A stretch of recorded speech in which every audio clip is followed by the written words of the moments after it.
விஜய் கிருஷ்ணாவ அடிச்சு உண்மையெல்லாம் கொண்டு வந்துடுறாங்க. "என்ன நோக்கத்தோட நீங்க இங்க வந்திருக்கீங்க?" அப்படின்னு சொல்லிட்டு விஜய் கேட்குறாங்க. உடனே கிருஷ்ணா இருந்துகிட்டு, "நாங்க காவேரி அப்பாவோட செகண்ட் ஃபேமிலியே கிடையாது. நாங்க கொஞ்சம் கடன் தொல்லைனால ரொம்ப கஷ்டப்பட்டுட்டு இருந்தோம். இங்க பக்கத்துல இருக்கிற தேனி தான் எங்க ஊரு. அந்த கடன் பிரச்சனைய பசுபதி அவனுக்கு சாதகமா பயன்படுத்திக்கிட்டு, எங்கள இந்த வீட்ல வந்து நடிக்க சொன்னான். எங்களுக்கும் வேற வழி தெரியல. எங்களுக்கு பணம் தேவைப்பட்டுச்சு. அதனால தான் நாங்க இந்த வீட்ல நடிக்க வேண்டியதா ஆயிடுச்சு. எங்கள மன்னிச்சுடுங்க." அப்படின்னு சொல்லிட்டு கிருஷ்ணா உண்மையெல்லாம் சொல்றாங்க. அவங்க அம்மாவும் நடந்ததெல்லாம் சொல்றாங்க. அவங்க அப்பாவும் "எனக்கு தெரியாது" அப்படின்னு சொல்லிட்டு. இதெல்லாம் கேட்ட காவேரி குடும்பம் ஷாக் ஆயி பார்த்துட்டு இருக்காங்க. குமரன் எதுக்கு வந்து மாமாவோட செகண்ட் ஃபேமிலின்னு வந்து இங்க சொல்லணும்.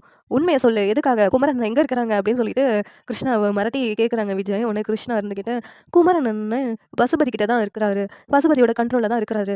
பசுபதி வந்து குமரன மிரட்டி இப்படி பேச வச்சாங்க. எல்லாத்துக்குமே காரணம் பசுபதி தான். குமரன மலேசியா ட்ரிப்புன்னு சொல்லி ஏமாத்தி கடத்தி வச்சிருக்கான். அப்படின்னு சொல்லிட்டு எங்க விஜய் கிட்ட கிருஷ்ணா உண்மையெல்லாம் சொல்றாங்க. இத கேட்டு கங்கா ஷாக் ஆயிடுறாங்க. உடனே கங்காவுக்கு மயக்கம் வந்துருது. என்ன இவங்க சொல்றான்? ஆனா குமரன் மாமாவுக்கு ஏதோ ஆயிருக்குமா? அப்படி சொல்லிட்டு கங்கா உட்காந்து அழுதுகிட்டு இருக்காங்க.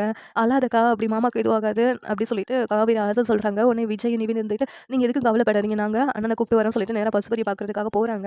இந்த சீரியல் எப்படி நல்லா இருக்கும்னு நீங்க நினைக்கிறீங்கன்னு கமெண்ட் பண்ணுங்க. இந்த வீடியோ பிடிச்சிருந்தா லைக் பண்ணுங்க, ஷேர் பண்ணுங்க, சப்ஸ்கிரைப் பண்ணுங்க. Thank you.